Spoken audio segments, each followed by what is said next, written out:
So you have had 1 week of orientation and 1 week of real school since I've seen you last. How was orientation week and how was the first week of school? Well, first of all, I loved orientation. I thought there was some really good material presented, and all the teachers are excellent. They're really nice and helpful. Um, they explained the schedule in great detail. Um, Kind of explained all the classes. We got to learn about all the newer electives and choose them. I think it was great. And then the first week of actual school, I love my class and I love my teachers. I love the electives I have. Um, I'm having a great time overall. Great. So tell me about your first year humanities class. Who's your guide this year? My guide is Karen. Like last year, she's also my mentor. Uh-huh. Um, there are a few familiar faces from last year's class, but some are new, and I think they're really smart and really cool to have a conversation with. Cool. What did you read this week in Karen's class? This week we were talking about origin stories. Mhm. So we read a version of an origin story, I think from the Mi'kmaq tribe. Um, and then, yeah, we talked about that. And then we also read two versions of some Greek origin myths and Mhm. got into a conversation about whether or not the Disney Hercules uh, is valid on all of their mythology. Got it. No, I love origin stories. That sounds like a fascinating week. And how about STEM? Do you have a STEM class? I do. We are reading a piece called Lockhart's Lament. I'm not sure how to pronounce that. Lament? Um, Lament. Okay. It talks about how math class or how children are learning math is fractured and what he thinks mathematics really is. My bad. So I think that's really interesting. And then Joshua, our our guide, he's creating this math game. I think it's called Math Arena. Mhm. It's sort of like D&D, except it's experimental right now. So we played it the first time on Friday, and uh, yeah, we're learning. It's awesome. Great. I'm glad you had Joshua. Did you know Joshua is one of my students and now he's teaching for us? So, I think we're all hearing that. yeah. And just on pronouncing words incorrectly, so does lament. Somebody once said that we should always appreciate that when people pronounce words incorrectly, it probably meant they learned them by reading. And it's a sign they're a great reader. And I think that's a great thing. I remember I was reading origin stories, Native American origin stories when I was a bit younger than you are right now. And I kept wondering what Ocean was. They kept talking about the Ocean. What was the Ocean? And only eventually did I realize it was ocean. But I didn't know that. And then, oh, that's what ocean is. So I think it's interesting the difference between reading and learning words and then speaking and learning words. Your electives, tell me about which electives you have. I have student self or art and then finance. In art, I had a really great time. We were focusing on drawing the fundamental shapes and complex drawings. So we went off of a few references. I think like three pictures. Hmm. So Kenton is our guide, and then Jason helped out with the class. They're awesome. And then finance, my guide is Jeff. Yeah, his name is Jeff. Hmm. Um, we only got into one class so far, but it's really interesting, and I think I'm gonna take a lot from it. It's interesting. What led you to pick finance? Um, I want to learn more about money in general. I think it might be useful to just have it going into middle school. Well, and I agree. And what's interesting about that too is, your dad has a business and you've worked a little bit with your dad's business and you've sort of thought about your own businesses. Um, and so would you say you know a tiny bit about finance already? I'd say I have a lot to learn. I'm not sure where I stand right now. No, fair enough. That's why I said tiny bit. I know don't know very much, but maybe just a tiny bit. What did you learn in the Jeff's first class about finance? So the first class was sort of introductory. We got into the Google Classroom and Slack. Um, Jeff presented us a presentation containing some activities he wanted us to do over the week and weekend. Um, and also just some questions like why do we have money and different um, or why does it exist? Really interesting. Have you made any progress? And why do we have money and why does it exist? We talked about that in class. As for the why does it exist, we were talking about how humans always traded valuables, and then yeah, why we have money. It's pretty important in our economy today. So Mhm. And then those the only two electives you have is art and finance? yes, as of right now. Got it. Well, let's go back to origin stories then. Do you think that you have an origin story or the Americans have an origin story, or is it strictly traditional peoples and the Greeks who have origin stories?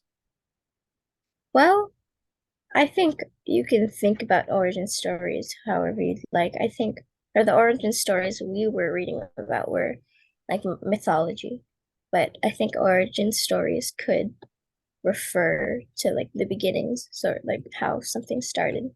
So, like your example, the US in the 1700s, that's their origin story.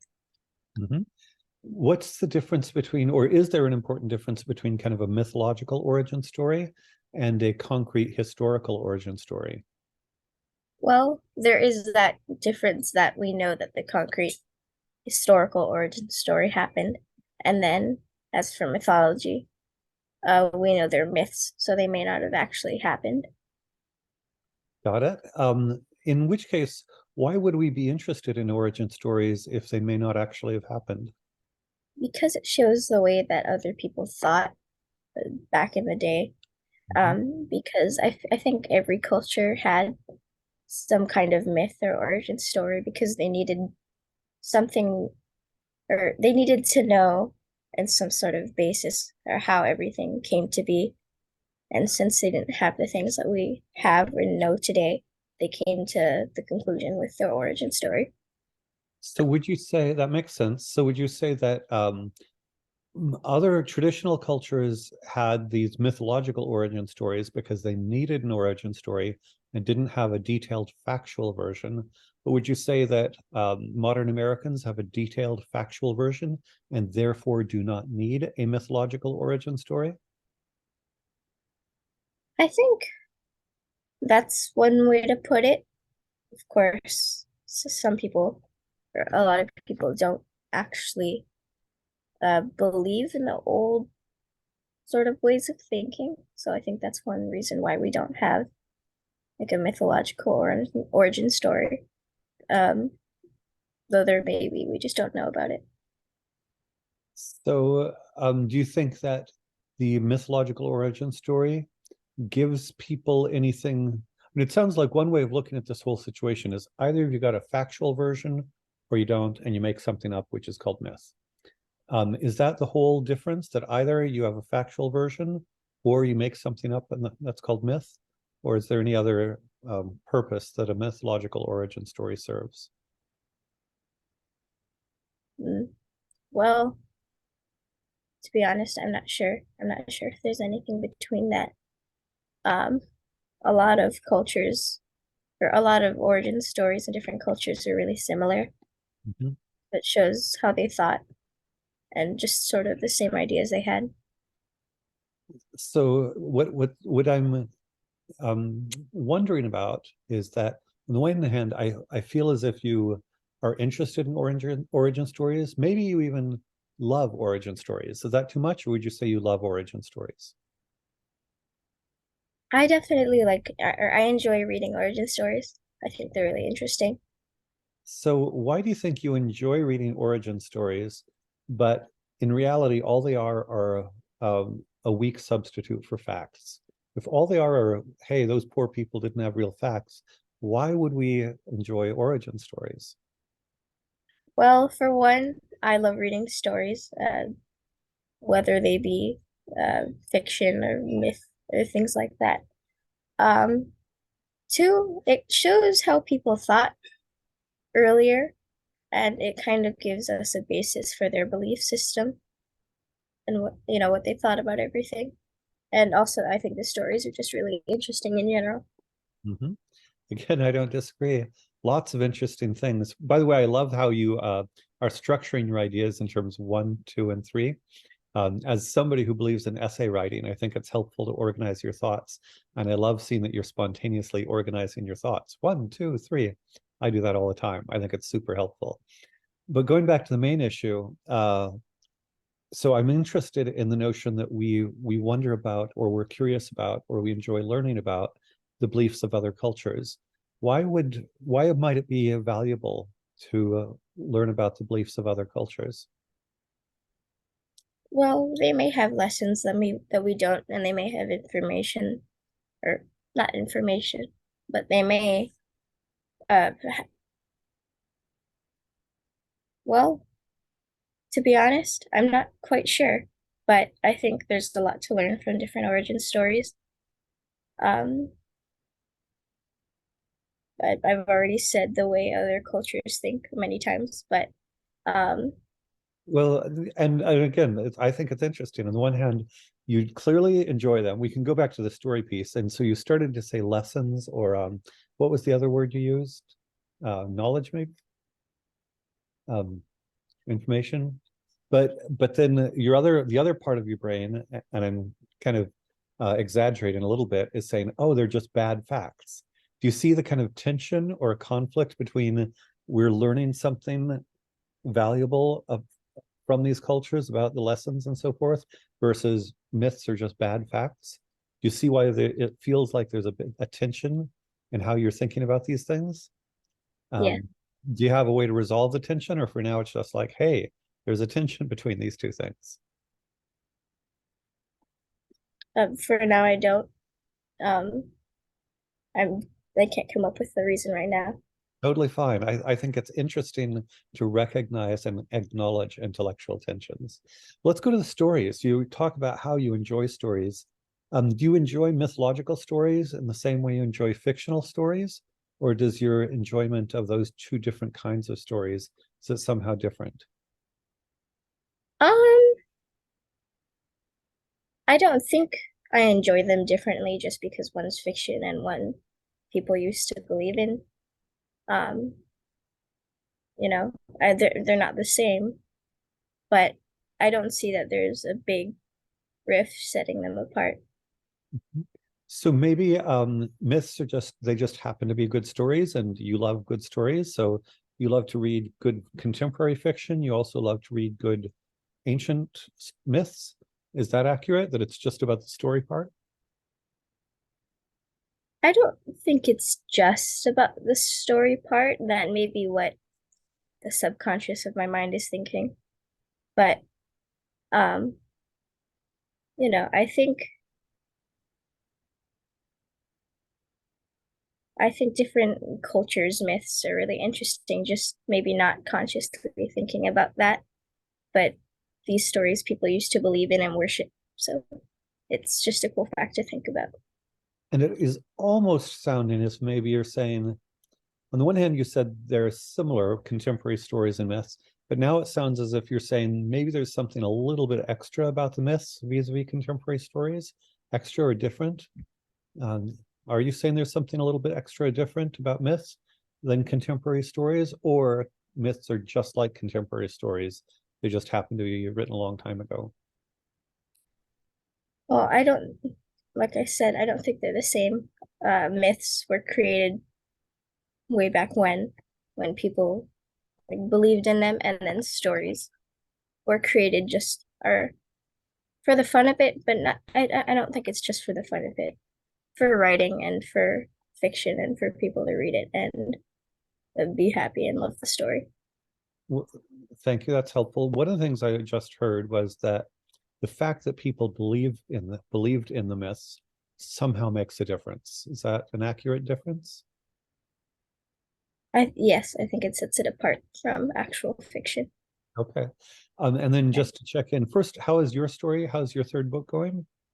It's going great. I'm at the height right now, and then it's gonna be slowly descending. Got it. So you had the big conflict took place. You've already written that piece? I'm in the middle of the big conflict. Okay. Is it fun to write? It is Okay, cool. How long is your manuscript so far? 53 pages just on Google Doc. It's gonna be Excellent. longer than the others. Excellent. And again, you're becoming more mature. It makes sense that you would write longer and more sophisticated pieces.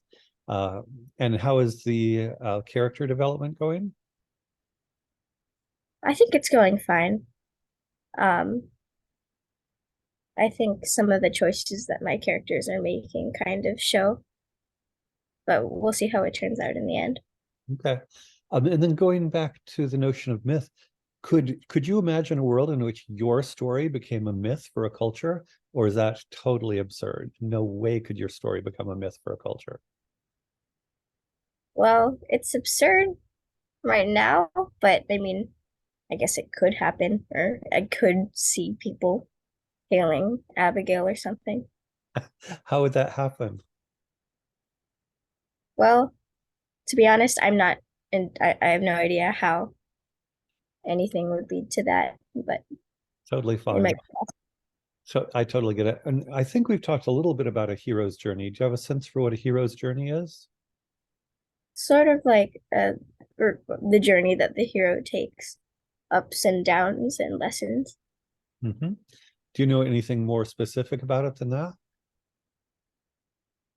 I don't know the actual route that most heroes take, but I do, I do recognize that. No, fair enough. One piece that I think is worth considering, and actually be interesting to know if this happens with Abigail at all. So often heroes kind of have to go away to have their conflict, and then they have their conflict, they kill the dragon or whatever, and then they come back home. You know, in The Lord of the Rings, Frodo goes far away from home to put the ring, to destroy the ring, and then he comes back home. And he has this long journey associated with it. So does it make sense that often part of a hero's journey is going away in some sense and then engaging in the heroic battle and then coming back home? Yes. Is there any sense in which your Abigail is doing any of those things or not really? She is leaving her base and then at the end going back, so I think that matches. So that's interesting. Did you deliberately design it as a hero's journey or did that happen spontaneously? It wasn't, or I wasn't thinking about this when I wrote that. I feel like um, most heroes have to leave a place in order to go somewhere. So So that's interesting. So one of the things you probably have not heard of either Carl Jung or Joseph Campbell. Have you heard of either of those people? I think I recall hearing Joseph Campbell's name somewhere, but I'm not sure who he is. Yeah, no problem. Both Jung and Campbell studied both psychology, but also myths. And one of the things they both claim is that a hero's journey is something that takes place in cultures around the world. And I think they would argue that it's a fundamental part of humanity to envision heroes' journeys. Does that make sense? Yes. And if so, then I think they would say, going back to the question of our myths, uh, just bad history. Remember earlier in our conversation, basically, I was kind of pushing you on is myth just an origin story for people's bad history? And if we have solid factual history, we don't need the myths. What if a myth was like a hero's journey style myth? And there are other kinds of myths beyond the hero's journey. But what if it was kind of a fundamental story pattern for humanity? Does that make any sense at all? Or myths as a path for humanity. A story pattern, kind of a pattern that there's certain ways in which human beings naturally tell stories. We'll start there. And the reason I bring it up is that without intending to, you gave Abigail kind of the structure of a hero's journey without trying to, which I'm inferring means Alana's mind has the hero's journey kind of imprinted on it, so that even though you're focusing on Abigail and Abigail's battle and all the details that I don't know about, it kind of has the structure of a hero's journey naturally. Does that make sense? Yes. Could you imagine that maybe human beings are, for whatever reason, just designed or spontaneously evolved or whatever? We just, our nature is to be attracted to heroes' journeys and to think mythologically in terms of heroes' journeys. I think that the more heroes' journeys you read, the more attached you become to it. So you would say that Abigail has a hero's journey because you had read lots of previous hero's journeys. Or I I think that's sort of the point. Like because I've witnessed so many examples or different heroes in different books, that sort of gave me a basis to compare to. That makes a lot of sense. Then the question would be, if it is true that we see heroes' journeys in myths from around the world, and those people didn't get to read lots of examples, why do you think we would see heroes' journeys in different myths from around the world? I think I agree with what you said. I think the hero's journey is, or sort of how I would assume at least most people sort of depict either myths or stories. The hero has to leave some place to if he needs to do something, especially not if it's near him. So I'm wondering, we earlier you were at a place where you felt a tension between myths are valuable versus they're just bad factual histories. Do you remember feeling that tension? Yes. What if we were to say part of the reason that myths are valuable is that myths show kind of fundamental human nature that is separate from the factuality of a story? If a hero's journey is part of fundamental human nature, myths kind of help us see fundamental human nature. Does that make sense? Yes. Do you buy that 100%, or do you think that it's kind of stretching it a little bit? I think I buy it. I think it makes sense. Okay.